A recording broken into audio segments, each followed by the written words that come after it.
há 2000 anos. Capítulo 8. No grande dia do Calvário. Desde a sua altercação com a esposa, fechara-se Públio Lentulus na mais penosa taciturnidade.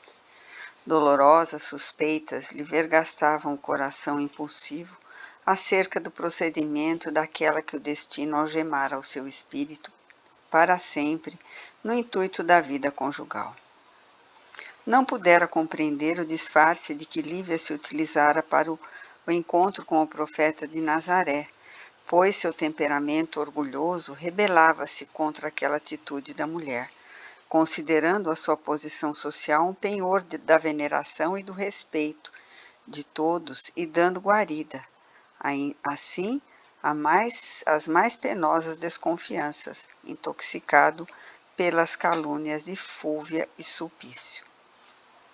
Algum tempo decorrera, e enquanto ele se enclausurava no seu mutismo e na sua melancolia, Lívia abroquelava-se na fé nas palavras carinhosas e persuasivas do Nazareno.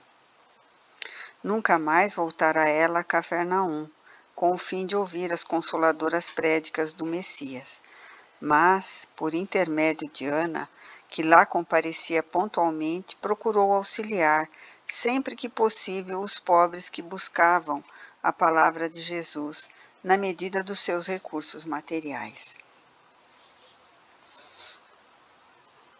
Profunda tristeza lhe invadiu o coração, sensível e generoso, ao observar as atitudes incompreensíveis do companheiro. Mas, na verdade, é que já não colocava suas esperanças em qualquer realização do orbe terrestre, volvendo as mais ardentes aspirações para aquele reino de Deus maravilhoso e sublime, onde tudo devia transpirar amor, ventura e paz no seio farto de soberanas consolações celestes. Aproximava-se a Páscoa no ano 33. Numerosos amigos de Públio haviam aconselhado a sua volta temporária a Jerusalém, a fim de intensificar os serviços da procura do filhinho, no curso das festividades que concentravam na época as maiores multidões da Palestina, estabelecendo possibilidades mais amplas ao reencontro do desaparecido. Peregrinos incontáveis de todas as regiões da província dirigiam-se para Jerusalém a participar dos grandes festejos, oferecendo simultaneamente os tributos de sua fé no suntuoso templo. A nobreza indígena também se fazia notar ali, em tais circunstâncias, através de seus elementos mais representativos. Todos os partidos políticos se arregimentavam para os serviços extraordinários das solenidades que reuniam as maiores massas do judaísmo, encaminhando-se para lá os homens mais importantes do tempo. As autoridades romanas, por sua vez, concentravam-se igualmente em Jerusalém, na mesma ocasião, reunindo-se na cidade quase todos os centuriões e legionários, destacados a serviço do império nas paragens mais remotas da província. Públio Lentulus não desdenhou o alvitre, e antes que a cidade se enchesse de romeiros exploradores, já ali se encontrava com a família, fornecendo instruções aos servos de confiança, conhecedores do pequenino Marcos, de maneira a estabelecer um cordão de investigadores atentos e permanentes, enquanto perdurassem os festejos.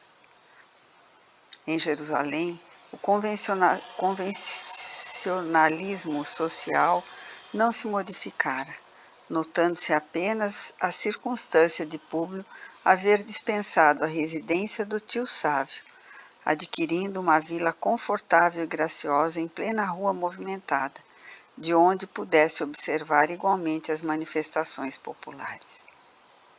As vésperas da Páscoa chegaram com a volumosa preamar de peregrinos de todas as classes e de todas as localidades provinciais.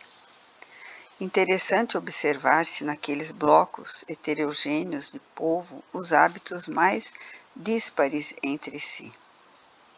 Caravanas sem conto, revelando os mais esquisitos costumes, atravessavam as portas da cidade, patrulhadas por numerosos soldados pretorianos. E enquanto o senador fazia comparações de ordem econômica, social e política, observando as massas de povo que afluíam às ruas movimentadas, vamos encontrar Lívia em palestra íntima com a serva de sua amizade e confiança. Sabeis, senhora, que também o Messias chegou ontem à cidade? Exclamava Ana com um raio de alegria nos grandes olhos. Verdade? Perguntou Lívia surpresa. Sim, desde ontem chegou Jesus a Jerusalém, saudado por grandes manifestações populares. A ressurreição de Lázaro em Betânia confirmou suas divinas virtudes de Filho de Deus entre os homens mais descrentes desta cidade, e acabo de saber que sua chegada foi objeto de imensas alegrias da parte do povo. Todas as janelas se enfeitaram de flores para sua passagem triunfal. As crianças espalharam palmas verdes e perfumadas no caminho em homenagem a ele e seus discípulos. Muita gente acompanhou o mestre desde as margens do lago de Genezaré, seguindo-o até aqui através de todas as localidades. Quem me trouxe a notícia foi um conhecido pessoal portador do tio Simeão, que também veio a Jerusalém nessa grande caminhada, apesar da sua idade avançada. Ana, essa notícia é muito confortadora, disse-lhe a senhora com bondade. E se eu pudesse, iria ouvir a palavra do mestre, onde quer que fosse. Mas bem sabes as dificuldades para a consecução desse intento. Entretanto, ficas livre de tuas obrigações e trabalhos durante a permanência de Jesus em Jerusalém, de modo a bem aproveitar as festas da Páscoa, ouvindo, ao mesmo tempo, as prédicas do Messias que tanto bem nos fazem ao coração. E entregando à criada o indispensável auxílio pecuniário, observava que Ana partia satisfeita em demanda das cercanias do Monte das Oliveiras, onde estacionavam massas compactas de peregrinos, entre os quais se notava a presença do velho Simeão, de Samaria, romeiro desassombrado que não trepidara, apesar da idade avançada, em aderir ao movimento das peregrinações pelos mais escabrosos e longos caminhos. Em casa de Lentulus não havia tanto interesse pelas grandes festividades do judaísmo. O único motivo justificava a presença do senador em Jerusalém naqueles dias turbulentos, o da busca incessante do filho, que parecia perdido para sempre. Diariamente ouvia os servos de confiança após as diligências empreendidas, e de instante a instante sentia-se mais acabrunhado por acerbas desilusões, considerando a luta inútil naquelas pesquisas exaustivas e infrutíferas. Na vivenda clara e ajardinada, as horas passavam vagarosas e tristes. Embalde se movimentavam as ruas patrulhadas por soldados e cheias de criaturas de todos os matizes sociais. O vozerio das ruidosas manifestações populares transpunha aquelas portas quase silenciosas, como ecos apagados de rumores longínquos. A penosa situação conjugal em que se colocara separava o senador da mulher, como se estivessem irremediavelmente distantes um do outro e destruídos os laços sagrados do coração. Foi a esse retiro de calma aparente que Ana voltou certa manhã, passados alguns dias, a fim de cientificar a senhora da inesperada prisão do Messias. Com a simplicidade espontânea e sincera da alma popular que ela encarnava, a serva humilde historiou com os mais íntimos pormenores a cena provocada pela ingratidão de um dos discípulos, em virtude do despeito e da ambição dos sacerdotes e fariseus do templo da grande cidade israelita.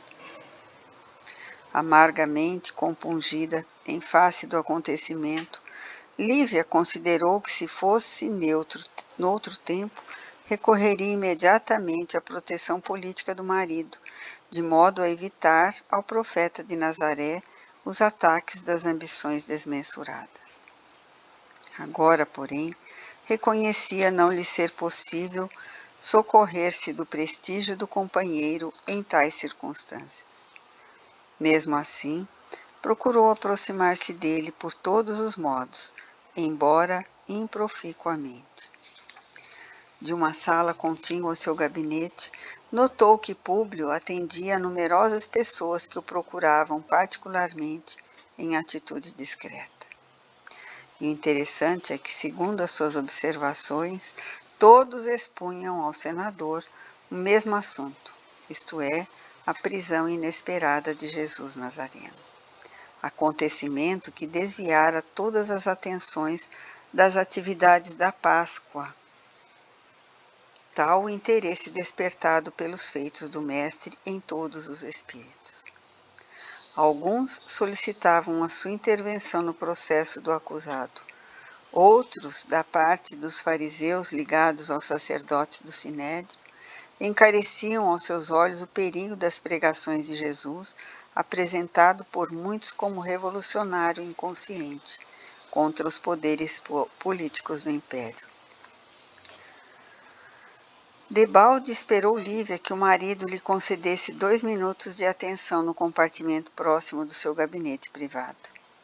Sua ansiedade tocava o apogeu quando lobrigou a figura de Sulpício Tarquínios, que vinha da parte de Pilatos, solicitar ao senador o obséquio de sua presença imediatamente no palácio do governo provincial, a fim de resolver um caso de consciência.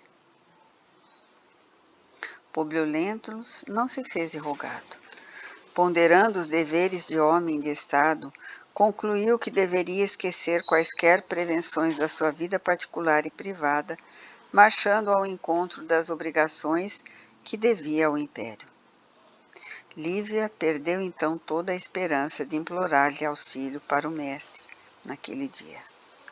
Sem saber porquê, intensa amargura invadia-lhe o mundo íntimo, e foi com a alma envolta em sombras que elevou ao Pai Celestial as suas preces fervorosas e sinceras por aquele que seu coração considerava lúcido emissário dos céus, suplicando a todas as forças do bem livrassem o Filho de Deus da perseguição e da perfídia dos homens. Ao chegar à corte provincial romana, naquele dia inesquecível de Jerusalém, Públio Lentulus foi tomado de extraordinária surpresa. Ondas compactas de povo se adensavam na praça extensa em gritaria ensurdecedora. Pilatos recebeu-o com deferência e solicitude, conduzindo-o a um gabinete amplo, onde se reunia pequeno número de patrícios, escolhidos a dedo em Jerusalém. O pretor Sálvio, funcionário de destaque, militares graduados e alguns poucos romanos civis de nomeada que passavam eventualmente pela cidade, ali se aglomeravam, convocados pelo governador, que se dirigiu a Públio Lentulus nesses termos: Senador, não sei se tiveste ensejo de conhecer na Galiléia um homem extraordinário que o povo se habituou de chamar Jesus Nazareno. Esse homem foi agora preso em virtude da condenação dos membros do Sinédrio, e a massa popular que o havia recebido nesta cidade, com palmas e flores, pede agora nesta praça o seu imediato julgamento por parte das autoridades provinciais em confirmação da sentença proferida pelos sacerdotes de Jerusalém. Eu, francamente, não vejo culpa alguma, senão a de ardente visionário de coisas que não posso ou não sei compreender. Surpreendo-me amargamente o seu penoso estado de pobreza. Neste comenos penetraram na sala as duas irmãs, Cláudia e Fúvia, que tomaram assento nesse conselho íntimo de patrícios. Ainda esta noite, continuou Pilatos apontando para a esposa, parece que os augúrios dos deuses se manifestaram para minha orientação, pois Cláudia sonhou que uma voz lhe recomendava que eu não deveria arriscar minha responsabilidade no julgamento desse homem justo. Resolvi, portanto, agir em consciência aqui reunindo todos os patrícios e romanos notáveis de Jerusalém para examinarmos o assunto, de modo que o meu ato não prejudique os interesses do império, nem colida com o meu ideal de justiça. Que dizeis, pois, dos meus escrúpulos na qualidade representante direto do Senado e do imperador entre nós neste momento? Vossa atitude, obtemperou o senador, compenetrado de suas responsabilidades, revela o máximo critério nas questões administrativas. E recordando no íntimo os bens que havia recebido do profeta com a cura da filhinha, embora as dúvidas levantadas por seu orgulho e vaidade, continuou. Conheci de perto o profeta de Nazaré em Cafarnaum, onde ninguém o tinha na conta de conspirador ou revolucionário. Suas ações ali eram as de um homem superior, caridoso e justo, e jamais tive conhecimento de que sua palavra se erguesse contra qualquer instituto social ou político do império. Certamente alguém o toma aqui como pretendendo a autoridade política da Judéia, cevando-se no seu nome as ambições e o despeito dos sacerdotes do templo. Mas, já que guardais no coração os melhores escrúpulos, por que não envias o prisioneiro ao julgamento de Antipas, a quem, com mais propriedade, deve interessar a solução de semelhante assunto? Representando nestes dias o governo da Galiléia aqui em Jerusalém, acho que ninguém melhor que Herodes pode resolver em sã consciência um caso como este, considerando-se a circunstância de que julgará um compatrício seu, já que não vos supondes de posse de todos os elementos para proferir sentença definitiva nesse processo insólito. A ideia foi unanimemente aceita, sendo o acusado conduzido à presença de Herode Antipas, por alguns centuriões, obedecendo-se rigorosamente às determinações de Pilatos nesse sentido.